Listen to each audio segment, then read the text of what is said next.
to Executive Exchange Radio with moderator Joe Cristiano, America's corporate exorcist.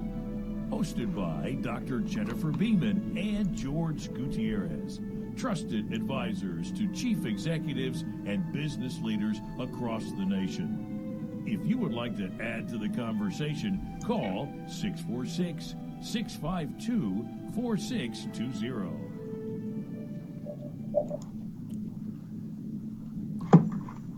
Welcome, everyone, and thank you for joining us on the Executive Exchange Radio with Dr. Jennifer Beaman and Jorge Gutierrez of the Business Management and Operations Consulting Group.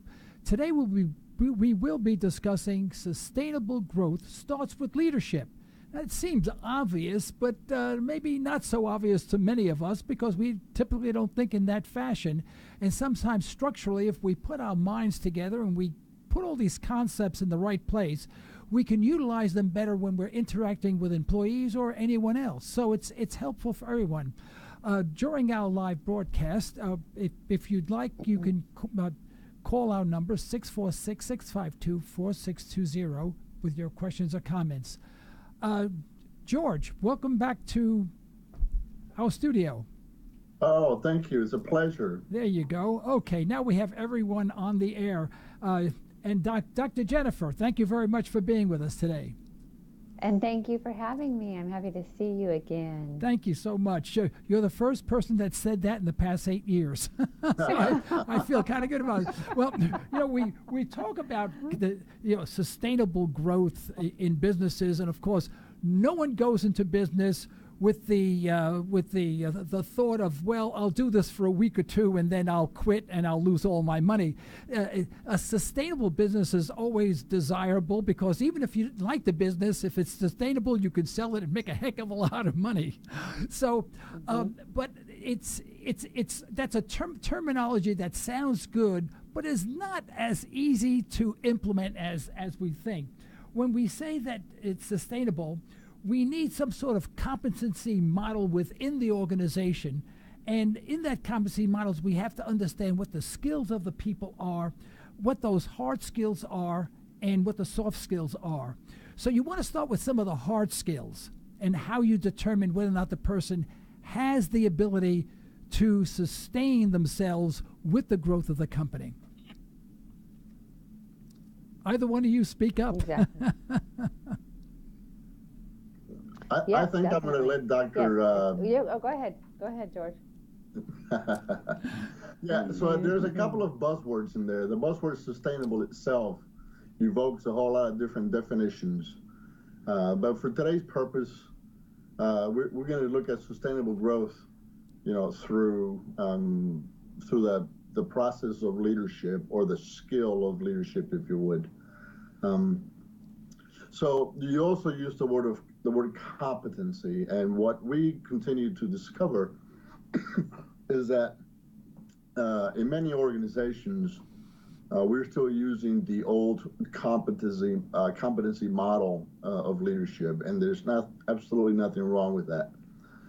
The problem that we see is using the competency model just hopes for results, and what happens is, when we get under stress, or when we're in the process of looking for either promoting somebody to higher levels of responsibility or bringing talent from the outside, what we look for is their attributes. What are the individual traits that they have in terms of competencies that are properly aligned with the organizations. And those things could be things such as integrity, honesty, all the great things that we look for leaders to have and emulate in the workplace.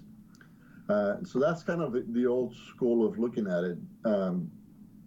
But what many of the executives think is that if the leaders that they either promote or retain have those competencies, then they can achieve results, and sort of hope that because they bring that sort of character with them, or that they can actually apply it to the workplace. And that could be true, but we're looking at fail-safe leadership, and the fail-safe leadership model looks at aligning organizational goals up front.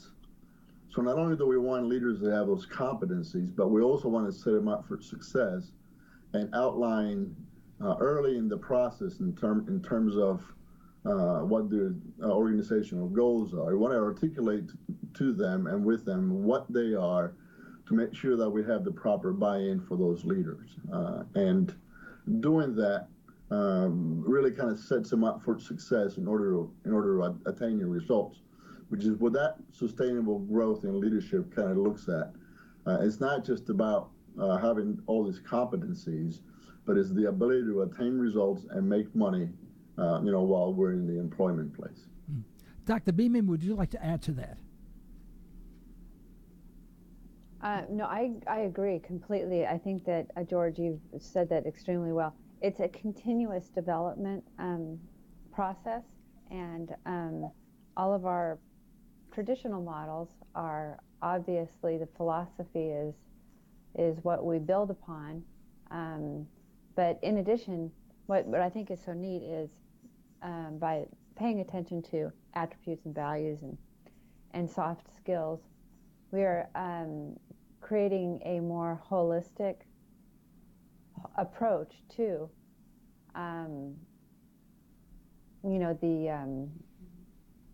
the worker or the executive, for instance, the leader, whoever we're talking about when it comes to human capital. When we're incorporating both, we're going to get more. We're going to see the hard skills being used a lot more effectively because we are also taking into account soft skills. Now, from both, from all accounts. When you say hard skills, to me, hard skills are, for example, a person's education, possibly the types of jobs that they've had before, stuff that items that can be quantifiable and documented. Am I missing any any categories other than job skills and experience? Are those the main ones, or are there more than that? That usually hits it. That's like it's oftentimes what we like. If we see on a job description, they need engineering experience, or say if it's in a construction field, they want certain years of welding experience or certifications in mechanics, whatever the skill level is in that trade, for instance. So those would be considered hard skills. Yes. Yeah. Well, I'm going to tell you a horrible story. Please don't cry on my account. I invested in a small company. I was the major investor. The one person was very competent. He had all the hard skills and the soft skills. But the person that was actually doing the work, he was going to manage the company. The person who was going to head up the actual operations were top of the line hard skills. This guy was mentioned in magazines and everything. His soft skills were zero. Absolute zero. I lost every penny. I didn't recover 1 cent from that investment. So here we had a case of all the hard skills were there. You say, wow, this is going to be great. We're going to fly with this guy. This is going to be great. But all of his soft skills were gone. I won't go through the whole thing because I don't want you to cry on my account. It was that bad, and it was horrible. Many nights without sleep because I was so angry with myself that I did not look at the soft skills and give it enough, or when I did, I didn't give it enough weight. Now, I assume that soft skills are stuff like character, mentality, behavior. Could you help me define that better, please? Well, let me jump in quickly because we are throwing some pretty broad terms around. So we look at skills and knowledge, and we put those two together. Okay, so an example would be a quality engineer that has been working, in the automotive industry, in the manufacturing department, and has all the skills and knowledge for that industry in terms of being a quality engineer / a process engineer. That builds a great resume, okay? And then has a change of career and changes from being in the automotive industry and goes into a different manufacturing industry. But the resume reads really well because this professional brings skills and knowledge within the quality realm. Okay. So we hire that person, and then quickly we begin to see that that person is failing, and we can't figure out why. Well, these are the type of skills that some people like to consider soft, such as leadership and management. These are skills that are also learned. So then it's time to either make a determination, whether you remove the person or you make an investment. And we talked about you used the word investment. So the person that makes the biggest investment is the one that is at risk of losing the most money. So that becomes now an emotional and a significant event. If this person can't run your operation. So the whole growth and sustainability part requires an investment on leadership development. So if we can identify that this person is probably a good fit because it's got the right hard skills, the technical skills, the engineering skills, if they have a good attitude and we catch it up front, then it's worth making the investment on the leadership development side of things, so they get taught the leadership and management skills that are required for them to adapt to a new work environment. I think that makes sense, and I don't want to share hard stories, but we do have a current situation that the chief executive has decided, under a lot of consultation, that he's going to retain this person because this person is worth saving. But think about this. This person is making six figures, been in the organization for about 8 months already. And that particular department is failing because they're not meeting the requirements that the customer wants.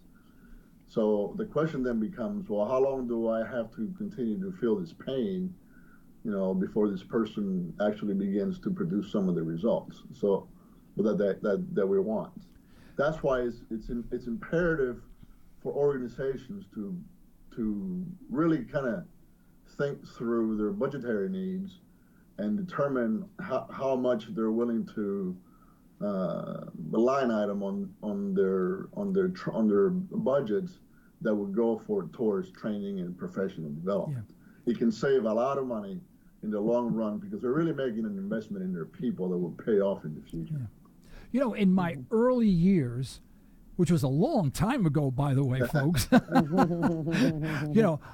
I would have forced ranked, if I had skills. I would have forced ranked the hard skills first. I would have whittled them down. If I had to write them down, the soft skills would be on the bottom. It's funny today. Today I would do the exact opposite. I would take in the soft skills before I would want to know. I want to know a lot about a person's soft skills, if you will.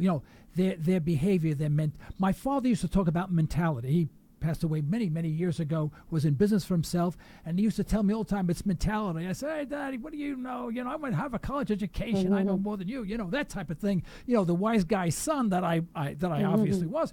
But my father was absolutely correct. It has nothing to do with what you know, but the way you acquire and use knowledge, and that's a soft skill. And it has all to do with my father's favorite word that I used to hear every day of my life, and he was absolutely right. It has all to do with mentality, and I think we give that second place. What's your opinion? Yes, I agree. I wanted to chime in. I think that when an individual possesses the general cognitive and technical skills that we need for him or her to perform the job, if they're trainable and they've got the right attitude, then we can mold them into what we need for our company, what our company needs.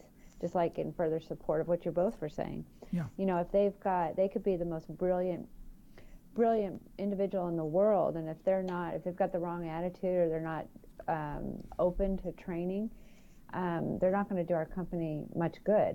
Right. If they might be great, but if they cannot convey that, all that brilliance isn't going to do our company any good. And what we want is individuals that we can mold into what our company needs, and that is acquired largely through soft skills, and being available, and that's through attitude. Right. And we achieve that, and we discover that. Absolutely correct. For instance, through the assessments that we use, we can just determine whether or not they align with what we need, if their disposition, their skills, their inherent values, what motivates them, their behavior, their communication skills, all that stuff. If it aligns with what we need, then they're in a better position to succeed. On the flip side, then just like the example used before, if sometimes it's, we have that decision whether or not it's better to cut the ties, because it can be expensive to keep an underperforming direct report or executive. But when we've determined that they are valuable, like the gentleman that or the client that George was making reference to, that we can definitely help them, certainly. And those are the ones we want to help. Yeah. Because we know they're valuable, and we can find that, and then for instance, through the assessments, figure out the best way to reach them, connect with them, and then bring them up to speed. Yeah, what's interesting is I read an interesting statistic not too long ago that over one half of the billionaires, with a B, not an M, billionaires in this world. I'm not one of them yet. I'm almost there, but but more than half of the billionaires never went to college, and a good portion, they didn't give the number, a good portion never finished high school, and so much of it, if you look into their backgrounds, had to do with whether or not they were enabled as a child, or they had to figure out things for themselves. And it's a very, very interesting. It's something we do the exact opposite today, especially today's families. And it must be very difficult. I don't hire people anymore, thank heavens. I'm out of that business. I have a couple of companies, but I have someone else handle that, But it must be very difficult to discern whether or not a person has been enabled, or the person that you're hiring is one of those persons who hasn't graduated, college or maybe in high school, but will be a billionaire someday. And how do you do that, George? Well, so let's break it down. I love the way you put it, and I mean this sincerely, because it's very common sense. It's not that complicated. So you started by saying, you talked about having a mindset, and then Dr. Beaman, rightfully so, sort of guided towards attitude. So it's really about attitudes. Now, attitude is not everything. It just isn't. That's correct. So just because you have a good attitude is not a good predictor of, future success. But it is a starting point. It is very much a starting point. And then earlier we talked about, I'd rather hire somebody that's just got all the soft skills. Well, that depends. That depends on the position, that your company is currently looking to hire at. So if you're looking to hire a great problem solver, that is going from one industry to the next, for example, to the C-level position, or the chief executive position, or a CFO type position, or CO type position, they don't necessarily have to know how to make the widgets or how to paint the cars, because they bring in problem solving skills that are required at their level. Now, eventually, if they have any type of good attitudes, they'll learn the craft, because that's how they earn the respect from the rest of the team. So having a good attitude with the right set of skills and the right set of knowledge, and then a good set of goals, usually leads to positive behavior changes that leads to improved results. So how do we know these things? Well, part of it up front, it's doing a better job, I think, organizationally, at understanding who these people are that we're trying to either hire or promote. Okay, so I think the first step is to really look at the HR departments and say, well, what are you interviewing? What are the questions that you're asking? Because a lot of times, a good candidate that prepares well for an interview will pass with high marks, and so the interviewer walks away thinking, well, this guy knows he hit it out of the park. Well, I want to know who crafted the questions for that interview, and how those questions were framed, and what led the interviewer, to reach the conclusion that that person was a good fit. So that's, I think, sort of the first step. The second step, to me, and Dr. Beaman and I are in agreement with this, is more scientific.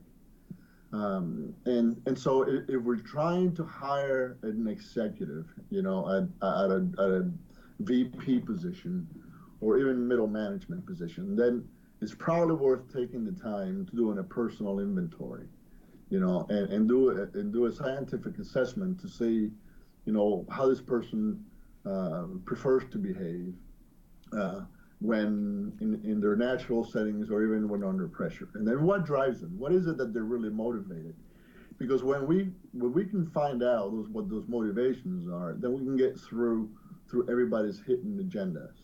And I've often explained it easily by saying, if I'm trying to hire a VP of sales and that VP of sales is not motivated by adding economic value either to his life or to my company, then he doesn't belong in that position. He's no longer a fit. So send me the next candidate, okay? And then if I'm really trying to hire somebody at the VP or higher or even middle management, then I want to understand what that person values to be the most important, to make decisions. When the noise gets really hard, when the pressure is really on, I want to know what they revert back to, when they make decisions. Yeah. I mean, do they go back to being empathetic? Do they go back to being sort of, pragmatic, or do they just, go into la la land, if you will? Right. Because what happens is, they freeze, because if they're too empathetic, they can't make a decision to save their lives. If they're too pragmatic, God only knows what they'll do. So you have to understand the whole makeup of the individual, before we start throwing salaries out there 6 figures and above. But we make that decision pretty quickly. Don't we? We have an interview process. They fill out an application. They may interview the person at personnel department, a middle management person, an upper management person, whatever. Every company has its own sort of, sequence of things. But I don't know how you measure attitude. For example, I liken hiring someone the same as I would characterize your first date, your first date, you watch your P's and Q's and you're very gentlemanly and you're very nice and the whole bit, but after a while, your attitude changes, your behavior everything changes as you go down the line, right? And we've all experienced this. I mean, I'm an exception. I mean, I was perfect when I started, and my wife will tell you today I'm still perfect, But that's another story. I won't get into that. But so how do we know when the attitude appears to be correct? And I'm really not sure what an attitude is. I can understand mentality a little bit better, maybe because my father drilled that into my head. But how do we know that this attitude is not artificial, and he's not holding the chair for me, and he's not being polite because it's our first date, but on our fifth date, man, you don't want to be around this guy. How do we know that? That's always floored me. I've never come to a resolution on that one. And it's like the honeymoon stage of a new hire. That's right. During the first few months, they're usually on their best behavior. They're putting their best foot forward, and they're trying their best. And that's usually when we see the best attitude. Right. But if we have done an assessment, we will understand what their inherent motivators are, where their real, genuine, true values lie. Yeah. Where their behavior and their communication patterns tend to be when they're under pressure and when they're at their relaxed mode. Because just as George was explaining, when the going gets tough or things get a little bit rough, they're going to revert back. So if they revert back to something that is not conducive to our workplace, it's better to know now than when it happens. Well, see, girls have an advantage in a way. If you're dating a guy for the first time, there's a good chance someone who knows him better than you do or has dated him. So you can always call and say, "Hey, Margaret, I'm dating this clown. Tell me something about him." You can do that. But in business, but that happens. This is real life stuff. This is what they do. Girls have a network. Guys are too busy drinking beer, watching football games. We're goofy. We don't. Our heads are not on the ground. But in business, you don't have the luxury of calling up unless you know someone and it's confidential, asking certain questions, because there's all sorts of rules, regulations, and laws, and you wind up with 30 years in jail. And then George and I would be in the same cell for the next 10 years playing cards. We don't want to do that. I love George, but I don't want to play cards with him in jail for 30 years. So how do we get around that? How do we know that this person that we see here is in fact the same? Of course, we can have pieces of paper, we can ask certain questions, but we're limited in our scope as to how to really investigate this person, unless we want to hire an FBI agent, a private eye agent or something. Well, what's the answer to that? I think it goes back to skills, Joe. Everybody has to have certain skills. So the interviewer and the organizational leader also have to have some skills. And so they have to have communication skills. And that doesn't mean that you can talk a lot, and sort of, be very well, when you speak. You also have to have observation skills. You have to know what you're looking for. You have to understand the body language. And you have to be able to discern whether the person that is in front of you is selling you a bill of goods or not, okay? So that you can design certain questions that are leading questions, that are legal questions, that can help you to come up with some sort of conclusion. Yeah. Now, sometimes it gets difficult, but it gets difficult when you get some real good candidates. They have all those competencies that you're looking for, and they're not just necessarily, looking for another job. So if the person that you have in front of you is looking for another job, and that person is just probably not the right person. But if the person that is in front of you is looking for a career and is looking to come to your organization, and make a commitment for the long run and is willing to learn new things, those are indicators that you may have somebody in front of you, that may be worth, a second interview or even a third interview. Yeah. Well, I can tell you about the fastest interview I've ever had in my life with a person. My wife is an audiologist, and I help open up actually 3 audiology practices for her. And in this one practice, she says, "Oh, someone's coming in to be interviewed to be the receptionist person and whatever, and the sort of office person." And I said, "Okay, fine, I'll hang around and I'll interview her and, see if she qualifies." Well, this gal walked in, Madonna me. I'm telling you. You know what? Do I have to say anymore when I say Madonna me, George? You know what I mean? Okay? Are you with me? Yeah. Are you following me? Okay? She walked in, what a knockout. And she had Texas clothing, sort of cowboy clothing on. Tight. Her skin was screaming, And I looked at her, and my wife saw this look on her face. The look on my face was, "You're hired. You're hired." And I'm not kidding you. What she did, this is exactly what she did. She came out of the exam room because she just about caught the corner of her eye. She saw this one walk in, walked out to the reception area, physically turned the girl around, walked her to the door, opened the door, and pushed her out, closed the door. Now, there's a person who knows how to interview. Yes. Right? All right. And that's a true story. It's a God's honest true story. But let me ask you, before we finish up, how do you, when you have a client, how do you tell them, how do you coach them into learning what these skills are? I guess this is what you do. You have a person who's not expert in this area, but they really want to know better when they interview someone, because they all feel, I'll tell you, everyone who interviews someone feels somewhat incompetent. I always did, and I still do. But so you guys help companies look for the right things and coach them how they interview people and how to get the information they need with which to make a decision. How do you do that? And this will be the last one because we're out of time, by the way, so I'll let you go with it. Right, so I'll do it quickly, and then Dr. Beaman can have the last word. But to use the example that you just shared with us, that individual might have been the best candidate coming in front of you. I can guarantee you she was. But she wasn't prepared because she didn't dress appropriately for an interview. So what we tell folks is, the first impression you're going to have is a visual. So you have to look at how the person, has prepared himself visually in front of you, okay?